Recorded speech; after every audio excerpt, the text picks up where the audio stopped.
하나님의 말씀은 창세기 15장 1절입니다. 창세기 15장 1절 말씀 보겠습니다. 이후에 여호와의 말씀이 환상 중에 아브라함에게 임하여 이르시되 아브라함아 두려워하지 말라 나는 내 방패요 너의 지극히 큰 상급이니라. 아멘. 말씀 제목은 믿음의 합격점입니다. 말씀 제목은 믿음의 합격점입니다. 성경에서 말하는 믿음은 뭘까 할 때 성경에서 말하는 믿음은 인격체이신 하나님에 대한 신뢰와 확신입니다.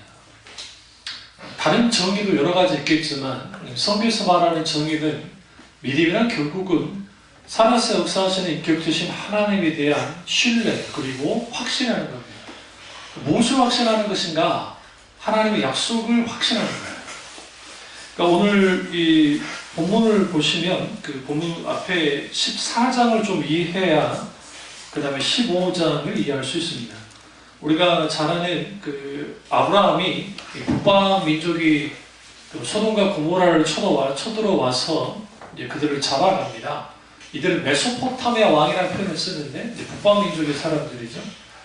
그 아브라함이 하나님께 기도하면서 이제 하나님의 도우심을 통해 318명의 그 이제 밑에 있는 그 소위 말하는 이제 노예라는 표현보다는 요즘 말하면 용병 비슷합니다. 그들을 데리고 가서 이제 구합니다. 구하고 오면서 그 17절 쭉 18절 보시면 살렘 왕 멜기세덱이 14장 18절에 살렘 왕 멜기세덱이 떡과 포도주를 가지고 나왔으니 그는 지극히 높으신 하나님의 제사장이었더라. 하나님의 제사장이 있다고 말합니다. 근데 여러분 여기 보세요. 제사장은 언제부터 시작됐죠? 여러분 생각할 때 언제부터 시작됐어요? 모세가 하나님의 법궤를 받고 그리고 난 다음에 레위인들을 뭘로 세우죠? 제사장으로 세웁니다. 그 제사장, 대제사장의 가문의 아론이고 당연히 모세는 어느 지파 사람이겠어요? 레위 지파 사람입니다. 그래서 그 레위인들이 이제 성전 봉사와 그다음에 그 중에 특별히 또 선택된 자들이 이제 제사장이 되죠. 이때 제사장이 있다는 게 좀 이상하지 않으세요? 제사장은 뭐 하는 사람이에요? 제사 지내는 사람이죠. 다 주관하는 사람이죠. 그래서 히브리서 기자가 멜기세덱에 대해서 이제 그가 기록을 합니다. 이 멜기세덱은 메시아, 그러니까 육신을 입고 오시기 전에 예수 그리스도 그분을 뜻합니다. 그러니까 예수님이 육신을 입지는 않으셨어요. 인간으로 오지 않으셨기 때문에 아직. 그래서 그분이 멜기세덱으로 보이신 거예요. 그리고 그분이 자신을 드러냅니다. 그러자 19절에 그가 아브라함에게 축복하여 이르되 천재의 주제이시요 제그이 높으신 하나님이여 아브라함에게 복을 주시옵소서 하면서 이제 그에게 축복합니다. 그러자 아브라함이 뭐예요? 10분의 1을 멜기세덱에게 줍니다. 이게 11조의 시작이에요, 사실. 그러니까 11조는 그 율법의 규례에 나오긴 하지만 그 레위기 마지막 장에 이제 11조가 나옵니다. 그러나 사실상 이 11조는 뭐와 관계 있냐면 그 하나님의 주권에 대한 인정에서 나옵니다. 그래서 주님만이 주권자십니다라고 인정하라고 이제 11조를 바치죠. 그리고 이제 다 이제 돌아가잖아요. 그리고 난 다음에 15장에 가보면 이후에 여호와의 말씀이 환상 가운데 임했다. 그러니까 여기서 이후가 중요해요. 그럼 어떤 이후냐? 첫째, 잘 들으세요. 첫째, 북방 민족과 싸워서 이긴 이후예요. 그러니까 성경에서 처음 그 전쟁이 난 거예요. 그러니까 다른 데는 전쟁 기사가 나오죠. 물론 남획이라든지 그런 사람들이 전쟁을 하긴 했지만 이렇게 크게 전쟁하지는 않았어요. 그러니까 큰 전쟁이 있는 것이 이때 처음이었단 말이에요. 그래서 그 큰 전쟁이 있었고, 근데 그 전쟁에서 무명의 사람, 그러니까 저기 그 갈대아 우르에서 이주해 온 게르, 나그네에 불과한 아브라함이라는 사람이 가나안 땅에 토착 도시국가 왕들과 그리고 거기에 그 귀족들과 백성들을 그가 와서 다 구해낸 거예요. 우리는 롬만 구했다고 생각하면 큰 오산 아니에요? 다 구했단 말이에요. 다 구해낸 것이 이들에게는 충격적인 사건이었어요. 근데 그 충격적인 사건이 일어나고 난 다음에 그가 돌아오다 멜기세덱을 만납니다. 살렘 왕 멜기세덱. 근데 그가 제사장이었다는 거죠. 우리가 이 부분을 이제 히브리서로 한번 가볼까요? 이 살렘 왕 멜기세덱이 어떤 존재인지를 좀 볼 필요가 있습니다.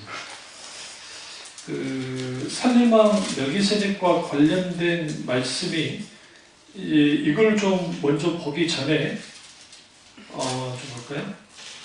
7장 가보세요. 히브리서 7장 1절부터 좀 보겠습니다. 이 멜기세덱은 살렘 왕이요 제각이 높으신 하나님의 제사장이라 여러 왕을 쳐서 죽이고 돌아오는 아브라함을 만나 복을 빈 자라. 아브라함이 모든 것의 10분의 1을 그에게 나누어 주리라. 여기서 중요해요. 모든 것의 10분의 1이었어요. 이걸 이제 뭘 의미하면 온전한 11조를 드렸다는 것을 이제 분명히 말하고 있습니다. 그리고 그 이름은 해석하면 먼저는 의의 왕이요. 이 살렘이라는 뜻이 우리 샬롬이라는 거 들어보죠. 샬롬, 살렘, 예루샬라임 했을 때 이 예루살렘 할 때 이 모든 어원이 하나로 같아요. 근데 이게 좀 잘 몰라요. 지금도 학자들이 이게 어떤 의미가 진짜 지금 이스라엘이죠. 예루살렘 이제 평화의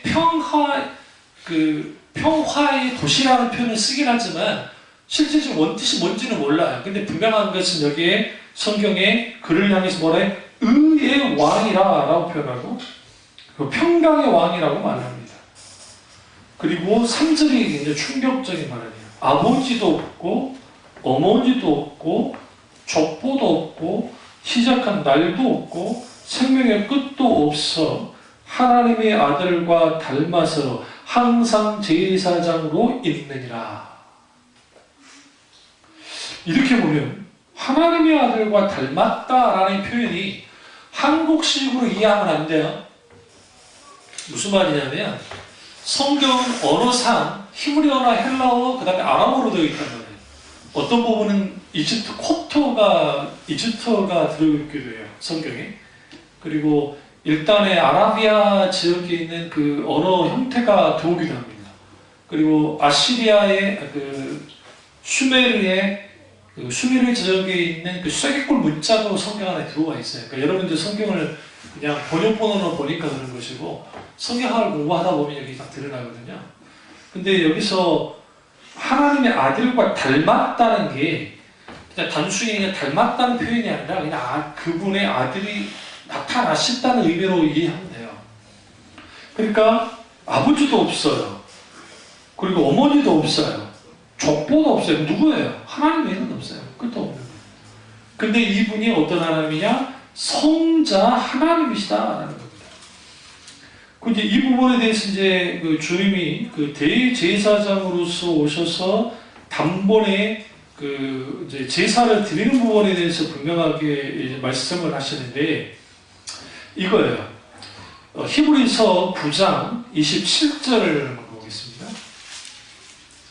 히브리서 9장 27절에 한 번 죽은 것은 사람이 정하는 것이요 그 외에 심판이 있으리니 이와 같이 그리스도 많은 사람을 죄를 담당하시려고 단번에 드린 바 되셨고 구원에 이르게 하기 위하여 죄와 상관없이 자기를 나타나신 자들의 두 번째 나타나시리라. 근데 이 말씀이 뭐와 연결이 되냐면 25절 보시면 대제사장이 해마다 다른 것에 피로써 성소에 들어가는 것 같이 자주 자기를 드리려고 아니하실지니 하면서 그 성자 하나님이 십자가에서 죽어서 이제 단번에 제사를 드리고 구원할 것에 대한 말씀이 쭉 나와요. 그러면서 여기서 이제 두 가지 의미를 다 포함했는데 그게 뭐냐면 예수 그리스도 그분 자신이 대제사장이고 또 하나는 예수 그리스도 그분 자신이 제물이 되는 거예요. 그러면 멜기세덱은 누구냐? 단순한 제사장이 아니고 대제사장이에요. 사실은. 그럼 이 대제사장인데 베일에 쌓인 인물이고, 근데 이 사람은 누구냐? 성육신하기 전에 누구예요? 성자 하나님이신 것을 이제 분명하게 드러내고 있습니다. 다시 이제 본문으로 한번 돌아오셔야 돼요. 조금 낮이지만 좀 졸립더라도 한번 좀 보셔야 돼요. 성경을 이제 좀 깊이 좀 보도록 하겠습니다. 그러면 이제 믿음의 합격점에 대해서 말하는 거기 때문에 여기서 이제 뭐를 먼저 살펴야 되냐면, 하나님이 환상 가운데 아브라함에게 계시하십니다. 그러면서 주님이 이제 뭐라고 말씀하시냐면 두 가지를 말하는데, 첫째는 너의 방패다라고 말하고 있고, 두 번째는 너의 지극히 큰 상급이다라고 말합니다. 그러면 왜 하나님이 아브라함에게 이 시점에 계시할 때에 방패란 표현을 썼을까요? 그건 당연하죠. 왜냐하면 앞에 지금 무슨 사건이 있었어요? 전쟁이 끝났잖아요. 지금 이제 피비린내가 아직도 가시지 않고 손에서 아직 씻어도 뭐예요?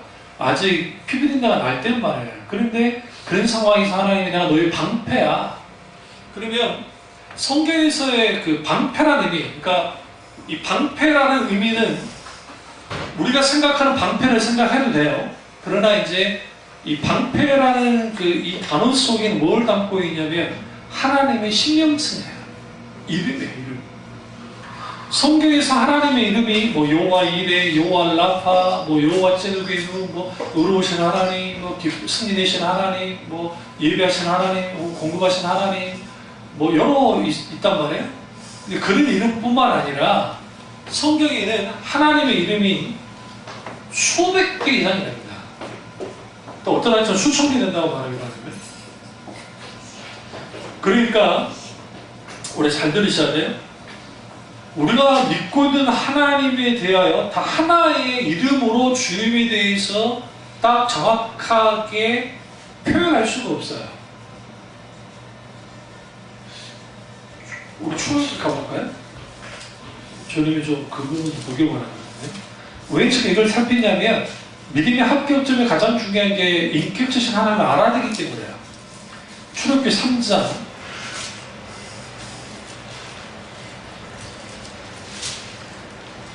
우리가 자주 제가 살폈던 본문입니다. 14절 보세요. 하나님이 모세에게 이르시되 나는 스스로 있는 자니라. 또 이르시되 너는 이스라엘 자손에게 이같이 이르기를 스스로 있는 자가 나를 너희에게 보내셨다 하라. 그리고 15절 쭉 가요. 보시면 하나님이 또 모세에게 이르시되, 여기서 또 모세에게 이르렀다는 것은 앞에 있는 내가 스스로 있는 자다라고 표현하셨고, 이게 같이 연결되는 거예요. 뭐 어떻게 연결이 되냐면 그 스스로 있는 자가 어떤 분이냐, 너희 조상의 하나님 여호와는 곧 아브라함의 하나님, 이삭의 하나님, 야곱의 하나님께서 나를 너희에게 보내셨다 하라. 이는 나의 영원한 이름이요 대대로 기억할 나의 칭언이라. 그러면 지금 이 출애굽기 3장 지금 14절에서 스스로 있는 자다라는 이 표현이 이제 그 하나님의 이름인가? 그렇지 않습니다. 왜냐하면 여기서 스스로 있는 자라는 표현은 하나님의 자존성에 대해서 말하는 것처럼 보여요. 그렇게 해석할 수 있어요. 그러나 히브리 원전을 들여다보면 해석이 크게 세 가지로 가능합니다. 하나님, 나는 나다라는 표현이에요. 첫 번째. 아예, 내가 에임으로 되어 있어요. 왜 그렇게 가능하냐면 히브리어 자체의 의미가 거의 크게 세 가지를 포함하기 때문에. 그러니까 우리 한글말은 어떤 의미를 가지면 한 가지 의미를 많이 갖잖아요. 그런데 전라도 사투리 중에 수천 가지 의미를 갖고 있는 그 단어가 있어요. 이게 뭐예요? 거시기. 그럼 그 거시기는 어떻게 거시기인 줄 아나요? 뉘앙스예요. 일단 말의 뉘앙스. 또 하나는 상황. 뭔지 아시죠? 대상.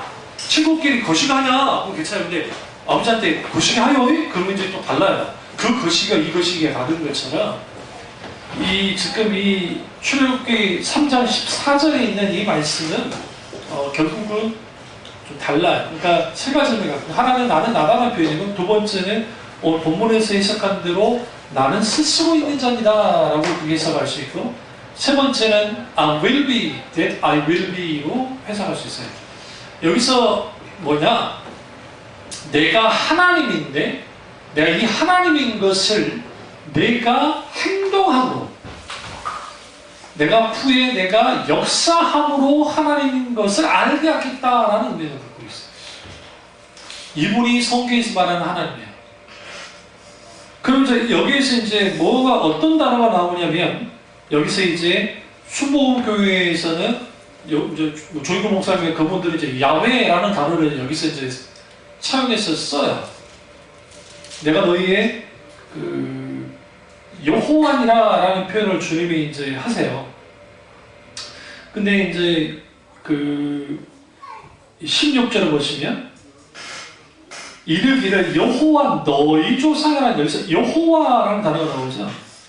여호와의 뜻이 뭐예요? 자기 백성을 구원하실 자라는 의미예요. 네? 그러면 예수로 이름이 뜻은 뭐예요? 예수, 예수스, 똑같아요.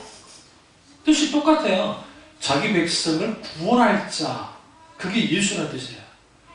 그래서 영어로는 Jesus-라는 단어를 쓰잖아요. 근데 이제 히브리어는 이제 예수스라고 해요. 예수스. 그러니까 예수스인데 그게 뭐와 관계에 있는 단어냐면 여호수아 혹은 호세아와 똑같은 단어예요. 근데 이 여호수아 할 때 여 있죠. 여호수아 할 때 여가 뭐냐면 야훼 혹은 여호와 할 때의 하나님의 신명칭, 하나님이 구원하신다라는 뜻이에요. 그러니까 여호와 이름은 하나님의 구원자라는 의미를 갖고 있습니다. 그러면 이제 묻고 싶어요. 그러면 아브라함과 이삭과 야곱이 이제 창세기를 딱 들여다보시면 여호와 하나님이라는 걸 알았을까요?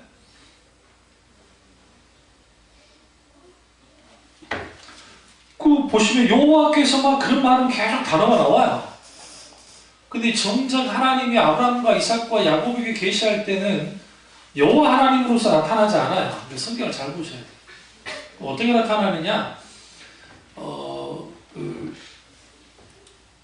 가장 정확한 게 뭐냐면, 우리 창세기로 한번 가보시죠. 주님이 믿음의 합격점에 있어서 성경에서 하나님을 아는 것이 중요하기 때문인데요. 창세기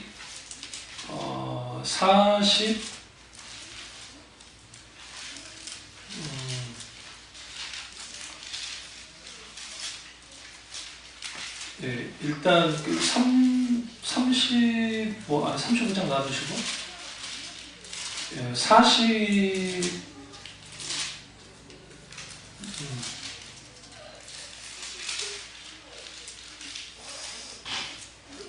41장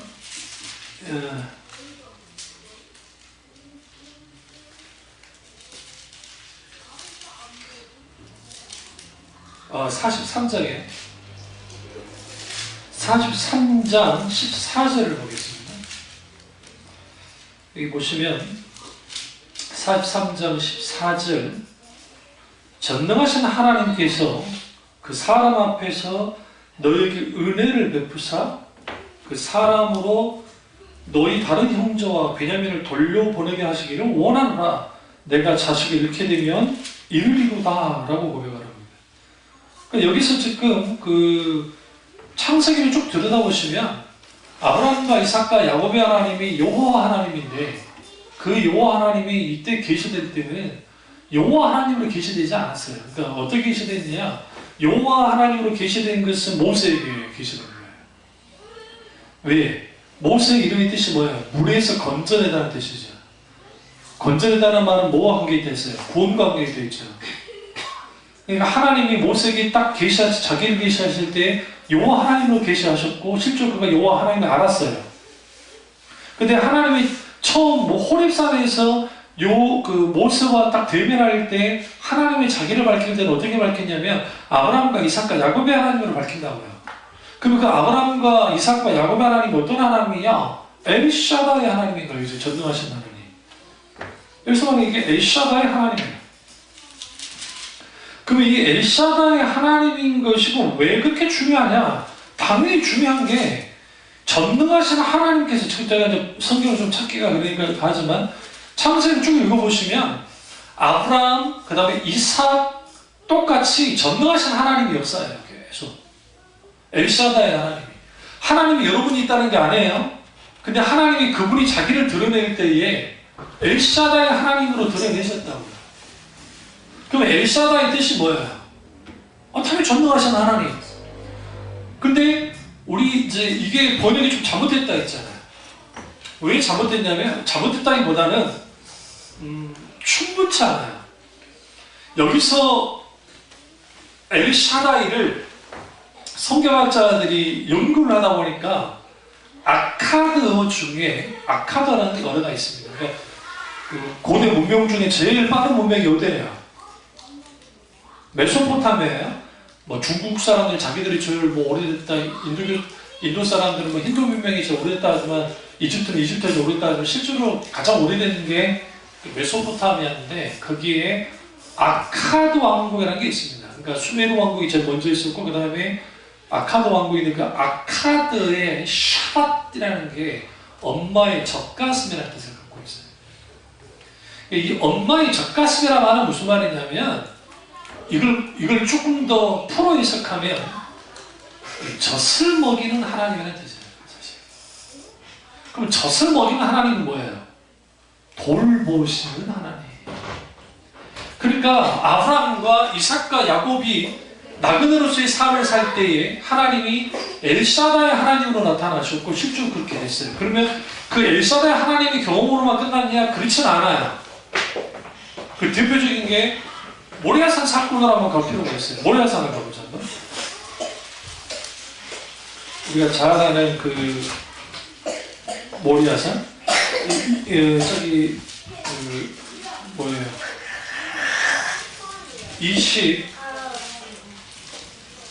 22장을 가보시면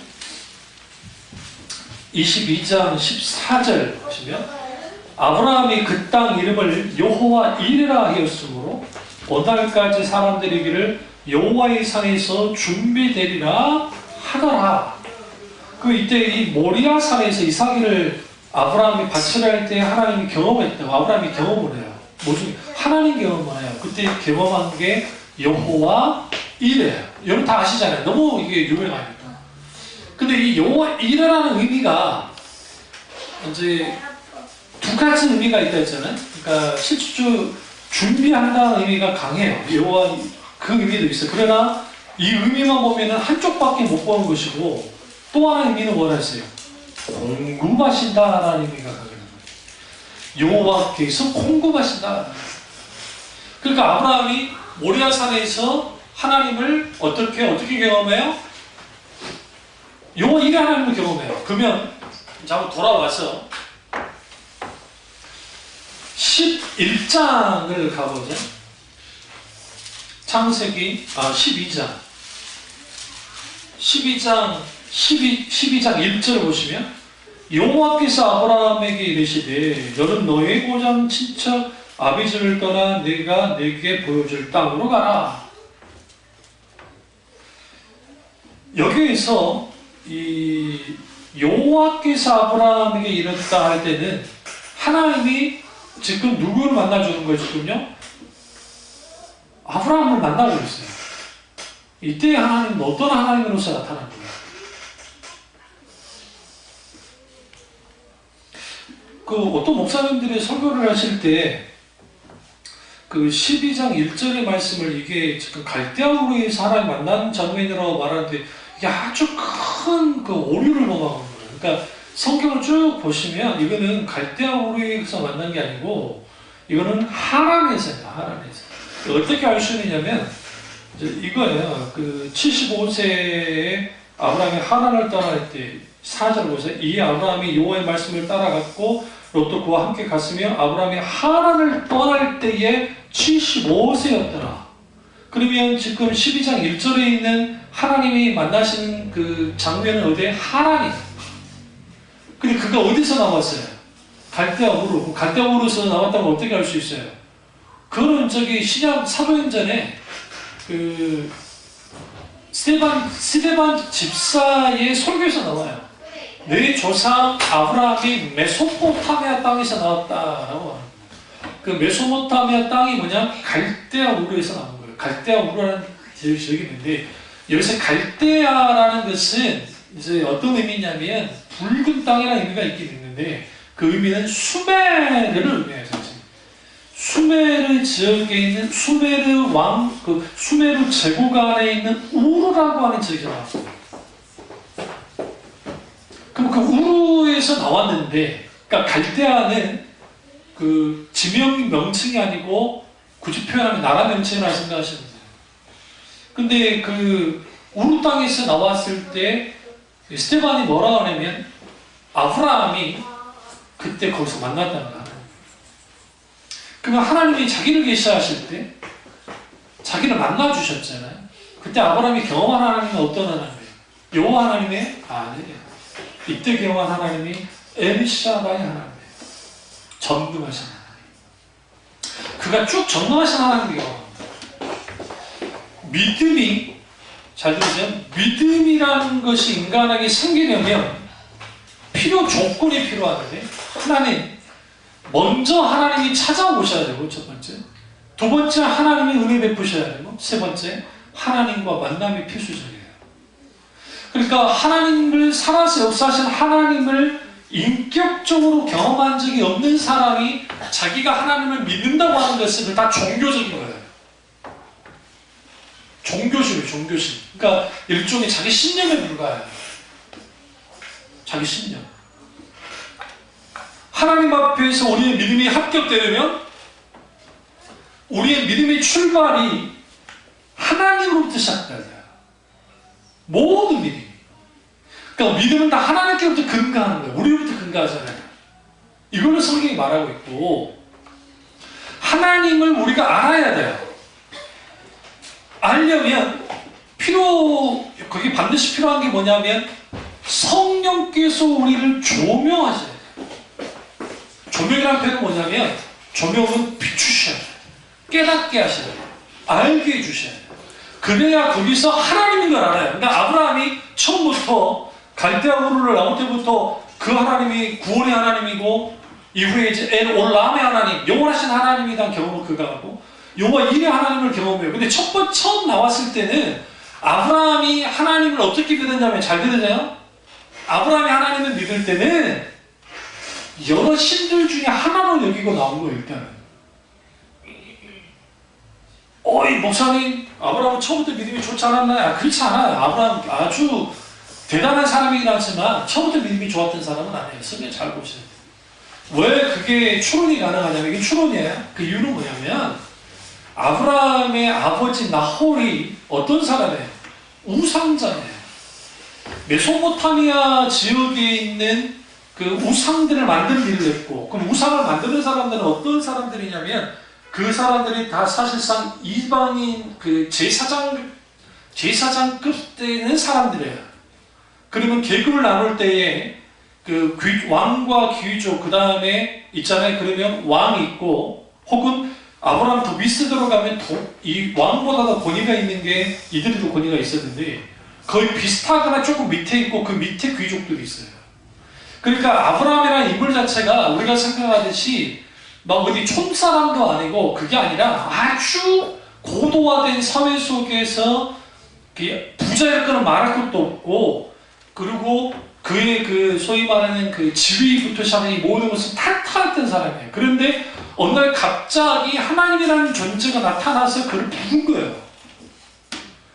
근데 따라 나온 게 대단한 거죠. 그랬는데도 따라 나온 게 대단한 거예요. 일단은. 그리고 하나님이 이제 그렇게 했고 그를 들어오도록 했고, 그리고 비로소 그가 하나님을 어떻게 경험하기 시작하냐면 25년에, 그러니까 아이를 주기까지 100년, 100살에 줬으니까 25년의 세월 속에서 하나님을 경험하면서 알았다고요. 자, 그 말씀 드리려고 이렇게 좀 복잡하게 이야기하는 거예요, 지금. 우리가 하나님을 안다 할 때에 어느 시점에 막 계시를 받아가지고, 뭐 계시는 끝났지만, 이미. 근데, 어떤 하나님의 은혜가 있어 어떤 시점에 하나님을 알 수도 있어요. 뭐 그런 거 전혀 없진 않아요. 선생님 조명 가운데. 그러나 사실 하나님은 실제로 어떻게 알아가느냐? 우리 삶 속에서 하나님을 경험함으로 알아가는 거예요. 그 알미 있어야, 그 하나님을 알아야 그분을 신뢰할 수 있고, 그분을 신뢰해야 그분을 사랑할 수 있고, 그분을 사랑해야 그분을 어떻게 이제 믿고 따라요. 믿고 따르기 때문에 그분이 하시는 약속을 확신하는 거고, 그 하나님의 말씀을 확신함을 통해서 믿음으로 뭐 하는 거예요? 순종하고 때로는 믿음으로 모험까지 하는 거예요. 그게 성경에서 말하는 믿음이에요. 그러니까 아브라함이 하나님을 안다 할 때에는 어떤 하나님을 안 것이냐? 그가 크게, 제가 말씀드리면 크게 한다면 아브라함은 엘샤다의 하나님, 전능하신 하나님과 그 다음에 아비멜렉이 블레셋 왕 아비멜렉이 아브라함과 언약을 맺을 때 그때 이 아브라함이 이렇게 하나님께 고백합니다. 하나님은 지극히 높으신 하나님이시다 하면서 엘올람의 하나님, 영원하신 하나님에 대해서 말해요. 아브라함이 누구를 봤어요? 영원하신 하나님을 경험을 했고, 우리가 너무나 잘 아는 모리아산에서 여호와 이레 하나님을 경험했어요. 그러나 그 생애 전체를 끌고 나가는 것은 뭐냐? 엘샤다이 하나님이에요. 그게 누구까지 끌고 나가느냐? 아브라함, 이삭, 야곱, 요셉, 그리고 그 밑에 있는 자손들이 이렇게 쭉 내려가다가 모세 때가 됐을 때에 이제는 아브라함과 이삭과 야곱의 하나님을 알게 됐고, 그러면서 여호와 하나님, 구원하신 하나님을 그때 계시를 받는 거예요. 실제로. 이해되죠? 좀 어렵나요? 어려울 거예요. 성경만 가지고 하고 있으니까 죽고 싶을 거예요. 그러면 창세기 1장과 2장을 보시면 여기에 하나님의 신명성이 다릅니다. 그러니까 우리가 그 한글 성경을 보면 그 한글 성경으로는 그냥 똑같은데 창세기 1장은 엘로힘이라고 하는 하나님의 신명성이 있습니다. 여기서 엘로힘은 그 하나님 복수형이라는 표현을 쓰는데 신학적으로 삼일체 하나님이에요. 그러니까 창세기 1장에 삼일체 하나님이 잘 드러나요. 그러나 이제 사실 엘로힘이라는 의미는 이제 이거는 이제 우리가 그 개혁교회에서 그렇게 해석을 하는데, 사실 그 엘로힘이라는 의미는 이거예요. 엘이라는 게 하나님의 이름이에요. 엘로힘 하면 강한 분이야. 강하신 하나님이라는 뜻이에요. 우리 그 영어로 물을 뭐라고 그래요? 응? 물을 영어로 뭐라고 그래요? 워터는 이거는 조선시대 발음이고 워라. 네, 워라. 근데 거기다가 s를 붙이면 어떻게 된다 했죠? 네, 홍수가 된다 했죠. 홍수. 이게 복수가 되는 거잖아요. 그러면 많은 물이라는 뜻이에요, 사실. 우리가 표현하면 복수인데, 생각해보세요. 이번에 그 페트라 유적지, 우리 어머니랑 갔다 왔던 페트라 그 인디아나 존스에서 막 달리고 막 그 있죠. 기억나나요? 나바테나 왕국. 벽에 그 막 저기 그리스 양식으로 막 했던 그 예쁜 건물 있죠. 기억 안 나세요? 있다고요. 그게 있단 말이에요. 안 가봤으니까. 근데 나 안 가봤어요. 나는 안 가봤지만.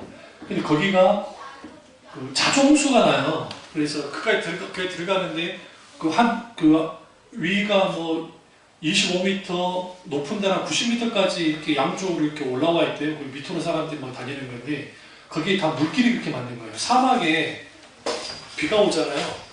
그게 이쪽으로 쓸어가고 홍수가 나는 거예요. 사람들 생각보다 많이 죽습니다. 거기서 그 돌발 홍수가 난단 말이에요. 돌발 홍수. 근데 그 물의 힘이라는 게 어느 정도 무섭냐면, 일반 물은 그냥 의미 없는데 이게 모여지면 이게 다 집어삼키죠. 하나님의 이름에 엘로힘이라는 단어가 딱 쓰였을 때는 강하고 능하신 하나님이라는 뜻이에요. 그분이 창조주 하나님, 그리고 그분은 삼일체 하나님이시고, 그리고 이제 창세기 2장 4절로 쭉 넘어오면 이때 이제 하나님이 나오잖아요. 근데 이때 4장, 그러니까 2장 4절에 여호와 하나님이 땅과 하늘을 만드시던 날에 할 때 여호와라는 의미가 이때 여기서 이제 히브리어도 똑같이 여호와라고 써 있어요. 그럼 이제 보세요.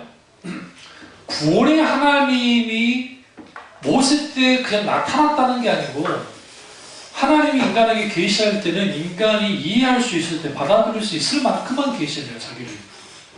그래서 하나님이 아브라함과 이삭과 야곱까지는 그 밑에 그 사람들까지는 여호와 하나님을 계시하지 않았어요. 성경에 여호와 하나님을 기록되어 있긴 하지만 사람들은 그런 하나님인지 잘 몰랐다고요, 사실. 그리고 그분이 하나님인 건 알아요. 근데 이제 그 하나님이 여호와로 계시되어지고 이 여호와로 계시된 이 하나님이 이제 창세기 장에 쭉 나와요. 그러다가 실질적으로 그게 확 드러나는 게 뭐냐면 출애굽기예요. 출애굽기 3장 15절 이후에 여호와 하나님이 신명책에 계속적으로 등장합니다. 우리는 성경을 그냥 한글 성경으로 보니까 알지 못하는데 그 히브리어 원전을 보면 그게 극명하게 나와요. 그럼 제가 왜 이 말씀 드리느냐? 지금 제가 지금 하고 있는 이 작업이 하나님에 관해서 하는 지식을 제가 설교를 하고 있는 거예요. 그러니까 지금 하나님 이름뿐입니다 라고 설명을 하는데 성경만 봐도 하나님 이름뿐이라는 게 좀 드러나고 있을 거예요. 근데 우리가 같은 성경을 읽어도 그냥 읽어버린다는 거예요. 읽어버리니까 성경이 깊이 있는 것까지 보지 못해요. 그러면 이제 여기서 이제 본격적으로 이제 말을 하죠. 뭘 말하고 싶으냐면 하나님에 관해서 하는 것과 성경에서만 있겠지 하나님의 경험에서 아는 것은 두 가지는 반드시 같이 가야 돼요. 왜 그러냐면 하나님에 관해서 모르는 사람이 하나님 경험할 수 있어요. 문제가 있어요. 뭐가 문제가 있냐면 분별을 못해요. 예를 들어 이거예요. 어디서 막 은혜를 많이 받았어요. 막 은사주의도 막 은혜를 막 역사 경험 많이 했어요. 그래서 하나님은 역사하는 하나님이고 막 능력이 하나님이네. 그러다가 이게 좀 더 신비주의로 또 한 발 더 나아가면 갑자기 하나님이 자기에게 뭐 한다고 이제 막 해요? 이런 사람도 있잖아요. 하나님이 직통계시를 내린다는 거예요. 그러면서 직통계시를 받았으니까 나는 이제 뭐예요? 신령한 사람이 되는 거예요. 다른 존재가 되는 거예요. 그러면서 자기는 아주 선하고 작은 존재가 된 것처럼 하다가 이게 한 발 더 나가면 이제 뭐냐? 내가 하나님 오라 하면 오고 가면 간다는 거죠. 이게 이단들만 그러는 게 아니에요. 은사주의자 중에 그런 사람들이 있어요. 왜 그런 식으로 하느냐? 그 이유는 뭐냐면 성경에서만 하는 그 하나님에 관해서 알지 못하니까 분별이 안 되는 거예요. 과거에 우리 교회에 있었던 어떤 집사님 한 분이 저게 상담을 이제 뭐 다른 교회 갔지만 상담을 남편 때문에 상담을 하면서 제가 이제 말씀드렸지만 그 어떤 은사주의 분위기 속에서 헌금을 막 강조하니까 거기서는 그 분위기가 헌금 그 약정하는 걸 하지 않으면 안 될 것 같은 분위기라서 하다가 그래서 이제 약정을 하고 하나님께 소원한 거 하지 않으면 벌 받는다는 소개를 계속 하니까 거기에 겁을 먹고 이 주위에 있는 그 사채업자한테 200만 원을 그 빚을 내서 헌금을 한 거예요. 근데 이제 집에 오니까 사채빚이잖아요, 사채빚이라는 게 이게 장난 아니잖아요. 그날부터 잠을 못 자는 거예요. 그래서 이제 목사님, 그 교회 목사님한테 가서 돌려달라 하면 돌려줄까? 아니, 또, 막 하나님 벌 주지 않을까? 그래서 이제 그 아내 되는 분이 나한테 찾아왔는데, 저기서 이제 이야기를 했죠. 그러니까 나한테 하는 말이, 목사님, 소원해서 헌금을 하긴 했는데, 다시 달라면 하나님이 벌 주나요? 그냥 묻는 거예요. 벌 주나요? 마음속에는 뭐야? 안 준다는 것을 듣고 싶은 거예요. 그러잖아요? 안 그래요? 그럼 제가 그래서 그럼 어떻게 하실 것 같아요? 하나님은 뭔가 근데 그분이 그러시더라고요. 벌 줄 것 같기도 하고 안 줄 것 같기도 해요. 그럼 제가 그랬죠. 안 주신다고. 왜 안 주시나요? 소원을 했는데. 구약에 소원한 것은 무조건 하나님께 해라는 말이 있죠. 네? 근데 그것은 구약적 의미예요, 사실. 물론 신약에도 연장선상이 있긴 있어요. 그런데 여기서 하나를 봐야 되는 게 그 소원할 때에 이거예요. 뭐와 똑같으냐면 딸이 독신 소원을 해요, 하나님께. 그럴 수 있잖아요. 성경에 나와요. 반드시 누구에게 물어라 그래요? 아버지에게. 아버지나 어머니에게 이 부분에 대해서 어떻게 될 건지를 물어라는 거예요. 그들이 허락할 때 그게 가능해요. 그러면 소원에서 드렸던 그 헌금이 어떻게 되어진 거냐라고 쭉 들어보니까 헌금하면 복 받는다고, 헌금하면 사업이 잘 된다고, 소원한 헌금을 이렇게 하면 하나님께서 복의 복을 준다고 복 때문에 헌금을 한 거예요. 내가 그랬죠. 그건 헌금이 아니라고. 하나님이 그런 헌금 받지도 않을 뿐만 아니라 그걸 돌려달라고 하면 하나님 하시지 않을 거야. 왜? 그런 식으로 하는 헌금을 얻기 때문에. 돌아가서 그 목사한테 달라 그랬대요. 그거 안 줘도 돼요. 이 판례도 다 나왔어요. 판례도. 여러분 교회에다 헌금하고 돌려달라 하면은 이 기부행위로 끝난 거기 때문에 내가 막 빼앗지 않는 이상은. 근데 그래도 그 목사가 돌려는 주되 11조는 띄고 돌려줬다는 20만 원 띄고 180만 원만 돌려주더래요. 그것만 해도 잘했다 안 했어요. 그것만으로 잘했다고. 근데 제가 무슨 말씀 드리냐면 우리 하나님이 그런 하나님이 아니라는 거예요. 그 말씀을. 지금 그 집사님의 행동들은 뭐와 관계냐면 입다와 똑같아요. 입다. 전쟁에서 승리케 하시면 내 딸 바칠게요가 똑같다고요. 하나님은 그런 거 맞지 않아요. 그래서 사도 바울이 뭐라고 합니까? 너희가 하나님께 헌금을 할 때 자원함으로 드릴 것이다. 자원함. 하나님은 그래서 기쁘게 받으신다. 자원함이 아니면 의미 없어요. 그러니까 분강사들이 어떤 짓들을 많이 했냐면 과거에 그런 분들 그렇지 않은 분들도 계셨겠지만 분위기를 띄워서 그리고 11조 잘해가지고 헌금 잘해가지고 막 복받은 사람들의 간증 이게 뭐 점검도 안 되는 것들을 어떻게든 뭐 지었는지 실제 있었는지는 모르지만 아니면 있었다 할지라도 뻥튀기를 해가지고 막 설교를 해요. 그럼 그 설교를 들었던 사람들이 이제 기존에 11조도 안 했던 사람들이 막 11조를 하기 시작하고 막 한단 말이에요. 그리고 건축원금 안 했던 사람들 막 건축원금을 해서 어떻게든 막 교회 건축하는데 막 열심히 나옵니다. 왜 그들이 헌금을 뭘 위해서 헌금을 하냐? 자기는 복 받는다. 하나님은 그런 헌금 받지 않아요. 믿음으로 하지 않는 모든 것은 죄입니다. 성경에 말해요. 성경에 믿음으로 하지 않는 모든 것은 죄라고요. 다시 말하면 우리가 하나님께 드려지는 예배 가운데 하나님을 모욕할 수 있어요. 모독할 수 있어요. 우리가 마음대로 자기 마음대로 하나님께 예배를 드리고 자기 기준 속에서 하는 이 모든 일련의 행동들이 뭐냐면 자칫하면 하나님을 모욕하는 게 될 수 있다.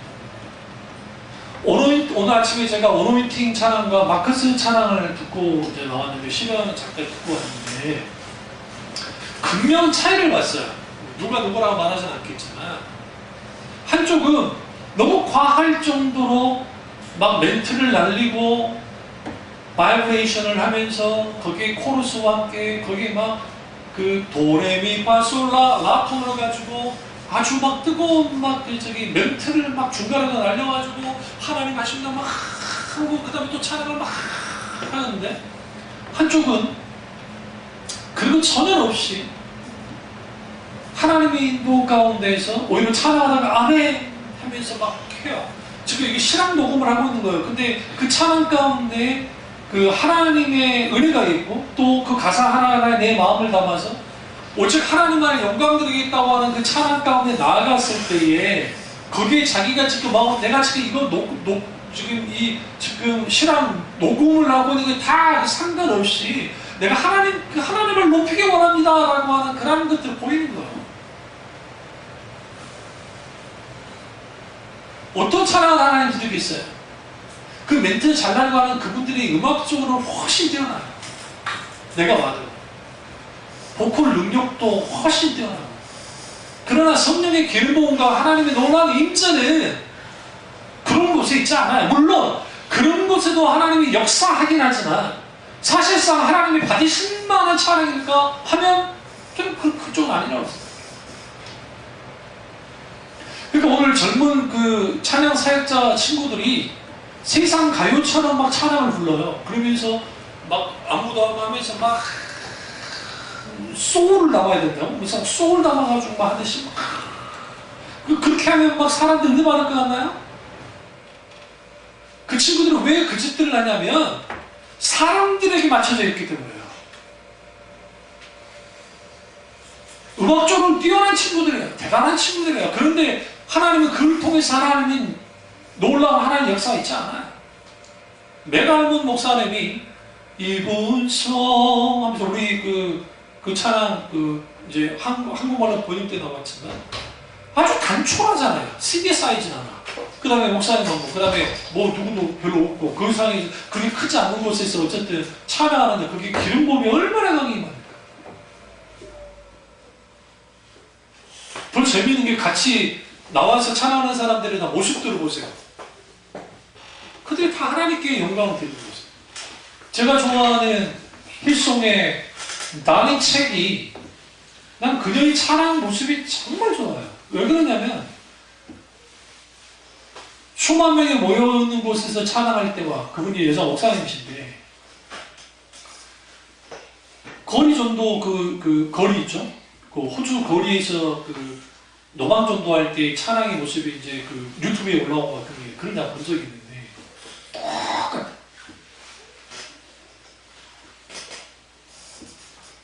소음들이 막 들리고 막 난리 났을 거잖아요. 그런지를 불구하고 그럼 이제 물었어요. 인터뷰하면서 이제 우리 한국에 내한해가지고 이제 어떤 친구가 젊은 친구가 찬양 사역자한테 질문한 거예요. 어떻게 찬양하십니까? 그러니까 이렇게 말하는 거예요. 나는 수만 명, 그러니까 거의 뭐 5만 명, 6만 명 앞에서도 찬양하는 거. 때로는 100명도 안 되는 곳에서, 때로는 거리에서도 찬양하잖아요. 내가 찬양하는 것은 사람을 향하지 않는다. 하나님께 향하기 때문에. 나는 한결같은 그 마음을 가지고 찬양하라고 합니다. 그것이 하나님께 드리는 찬양이다. 제가 왜 이 말씀을 드리냐면 살아서 역사하신 하나님을 경험해야 하는 게 매우 중요하지만 그와 못지않게 중요한 게 하나님에 관해서 하는 거예요. 제가 할 일 없이 저 책들을 쓴 게 아니에요. 좀 생각해보면 그걸 왜 어떻게 썼는지 모를 정도로 책을 썼어요.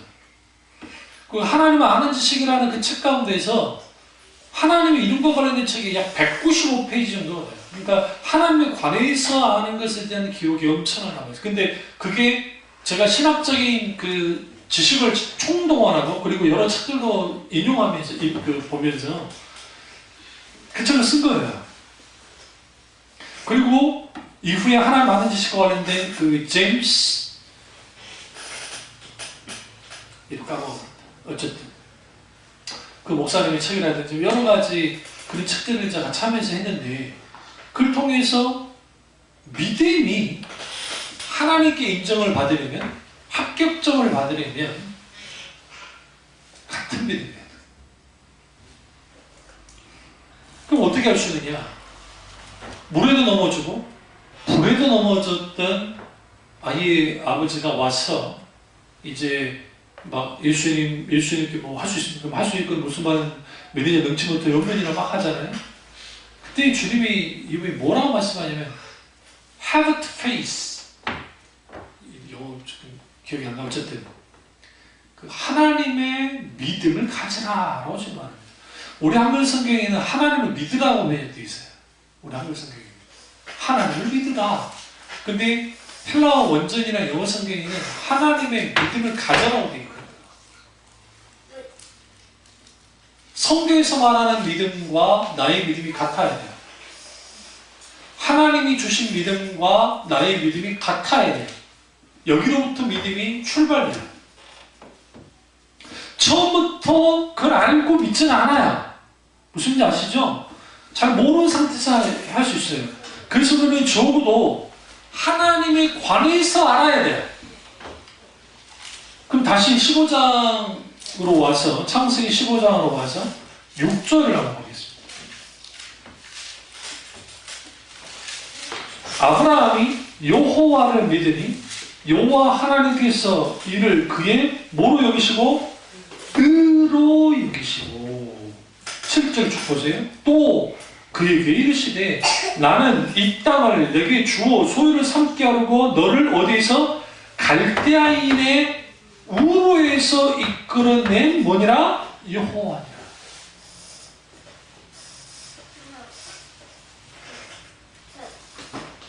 그러면 갈대아 우르에서 이끌었던 분 누구예요? 여호와 하나님이에요. 그러나 여호와 하나님을 계시한다고 해서 완전히 계시한다고 아브라함이 알 수는 없기 때문에 그 시대에 아브라함이 이해할 수 있을 만큼은 계시하신 거예요. 그래서 계시는 점진성이라는 게 있는데 처음에 주어질 때는 작게 주어졌다가 갈수록 크게 주어지고 마지막에는 사도 요한에게 예수님이 하나님께서 완전한 계시를 준 거예요. 그러니까 더 이상 계시는 없어요. 그래서 무슨 말 아시죠? 여기 뭐 안창홍이 여기 뭐 하나님의 교회네 무슨 뭐 저기 안식교회네 뭐 여호와 증인네 뭐 이런 사람들이 자기들 말만 계시라는 건 웃기는 소리들이고, 계시란 이미 성경으로 끝났어요. 66권의 성경으로. 그러면 그걸 어떻게 할 수 있느냐? 완벽하게 뭐 있느냐? 계시가 드러났기 때문에. 그러면 이제 봅시다. 이런 상태에서 하나님을 모른다는 게 웃긴 거예요. 이 세상에서 가장 큰 기적이 뭐냐면 하나님을 믿지 않는 거예요. 이 목사님 무슨 말이세요? 믿지 않는 사람 더 많은데 그러니까 기적이라고요. 하나님은 하나님 자신을 완벽하게 계시하셨어요. 그 완벽함은 성경뿐만 아니라 하나님이 직접 인간이 돼 있어서 그 하나님 자신, 예수 그리스도 그분 자신의 계시 자체가 됐다고요. 근데도 하나님을 안 믿어요. 왜 안 믿어요? 여기 가려져 있기 때문에. 그럼 신자들은요? 소위 그리스도인이라고 하는 사람들은요? 여러분이 하나님에 관해서 말할 때 얼마만큼이나 하나님의 신명층을 말할 수 있습니까? 그렇죠? 왜? 저 책을 제가 써줘도 읽질 않아요. 목사님도 신학을 했으니까. 아니요, 신학한다고 해서 그런 거 아니에요. 성경에서 깊이 들여다봐요. 왜냐하면 깊이 들여다볼 때에 우리는 거기서 뭘 하게 되냐면 하나님을 만나게 됐어요. 여기서 재밌는 표현이 아브라함이 여호와를 믿으니 의로 여겼다. 이때 주님이 처음 누구를 인정을 하느냐? 아브라함을 인정을 해요. 그 전까지는 아브라함의 믿음을 인정하지 않고 있어요. 그러면 무엇 때문에 하나님이 인정을 하는 거예요? 그게 뭐냐면 이거예요. 약속이에요. 주님이 상속자 주겠다. 그러니까 아브라함의 생각에는 뭐냐면 엘리에셀이라고 하는 그 아주 아들과 같은 종이 있었는데 그 종에게 주겠습니다. 그러니까 하나님은 아니라는 거예요. 내가 직접 네 씨를 줄 거다. 내 몸에서 날짜가 상속자가 될 거다. 하시면서 밖으로 데리고 나갑니다. 그러면서 우리 하나님이 얼마나 멋진 분이냐면 별을 보여주면서, 로맨틱하지 않아요? 하나님이 데리고 나가서 별을 보여주면서 너 저렇게 해줄 거야. 너 세수도 못할 거야. 잠깐 퀴즈 드릴까요? 별 숫자가 몇 개나 될까요? 세수는 없겠는데 대충 뭐 이렇게 될 것 같아요?